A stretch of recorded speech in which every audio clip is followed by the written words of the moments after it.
The two-week UN climate conference is coming to its climax with the arrival of the Secretary General of the UN, Ban Ki-moon, and ministers from every country on Earth. We're approaching decision time.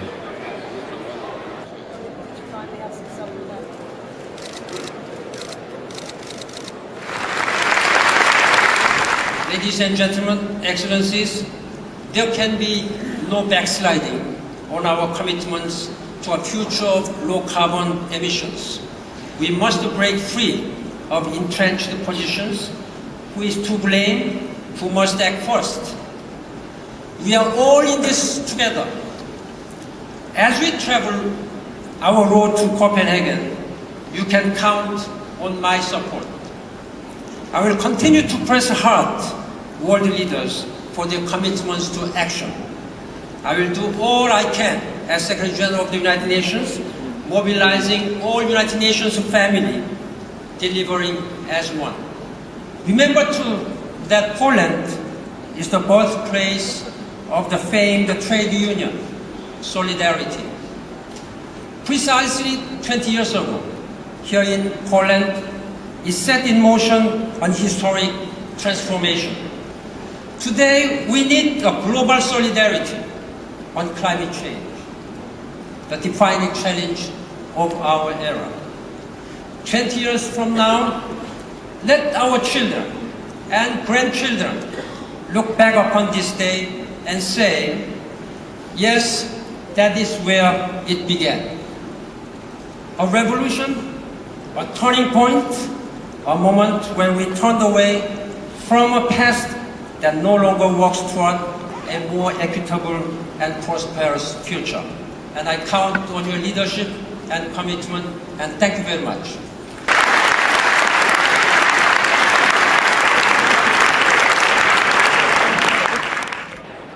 Pressure on the politicians is being kept up by NGOs like Avaz, who've just issued a poll showing that 85% of Germans and 87% of Italians want their governments to take decisive action on climate change, in spite of the economic crisis.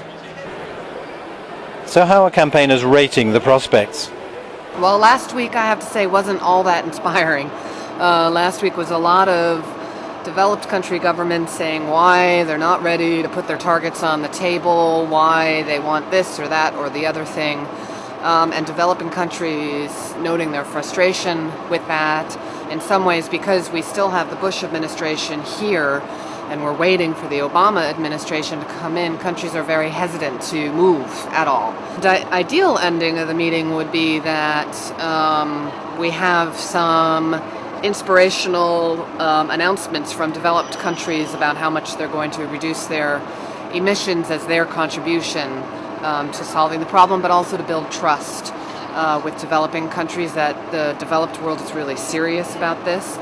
And we would have some other statements by countries or members of the European Union that they are ready to really engage on the technology transfer and the financial mechanism that we're going to need to do this. So statements of intent that would build trust. I think in addition we would have a very clear process for the negotiations next year so that we don't have to talk about these work programs anymore, we just get negotiating.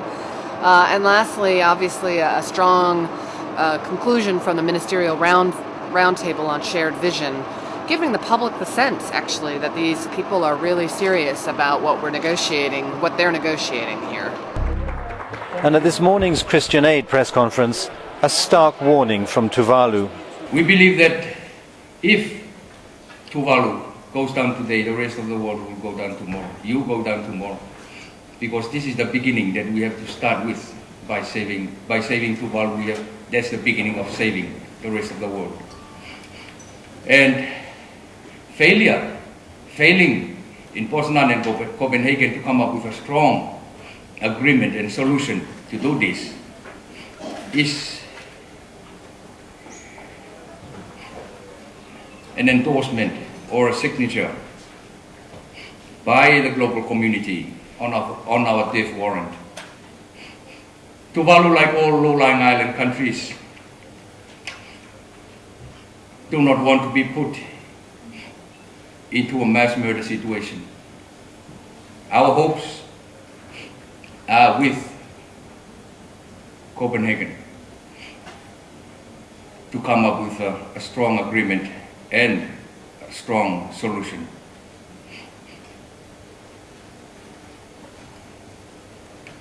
If they fail to do that, this would be the worst mass murder case ever in the history of this earth. Inaction is not an option for us. Time for debate is over for us. Now it's time to act, to save.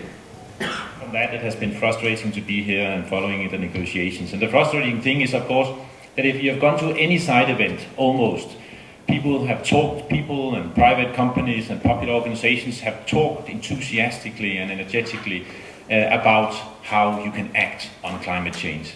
And whenever you've gone into a negotiation room, negotiators and diplomats have desperately talked about how they could avoid to act.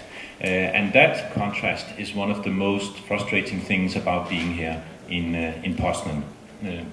We have seen very little progress on whatever issue you talk about. On mitigation, we haven't seen the clear reduction targets that were hoped for. On adaptation, we've seen no progressive steps, and even the small task of setting up the adaptation fund decided a year ago is still being bogged down in legalities and nitty-gritties, and also on creating a fund that can really be useful, helpful, and in a flexible and speedy way give adaptation funds to poor countries. On financing, we've seen multiple good proposals. One of the best proposals, of course, the idea we promote in our campaign of the greenhouse development rights. But some countries, also some of the smaller developing countries, have come forward, developed countries have come forward with good proposals on how we can break the deadlock in financing. But the major countries, the EU, Japan, the US, have said absolutely nothing and have not come forward in dealing with these concrete proposals. On forests, we've seen setbacks in the rights of indigenous people. Technology, we've seen several proposals from developing countries, one after the other, on how you could tackle the issues of technology, setting up a global technology fund, dealing with the problems of intellectual property rights who are blocking of access on technology for poor countries. But once again, the rich countries have reacted with almost nothing. Now, the work plan for 2008 was very modest. It was not ambitious at all. We know now that even this very modest work plan will not be achieved. And that is the frustrating thing coming out of Poznan. So it's clear that the negotiators and ministers of the rich countries have now postponed for tomorrow a number of the issues that they should have dealt with today, that they should have dealt with here in Poznan. But when it comes to avoiding the devastating impacts of climate change, we know that there may soon not be a tomorrow. Our campaign is about equity and justice, and here at Poznan we have at best moved nowhere, at worst moved further away from an equitable and just global climate agreement. Thank you.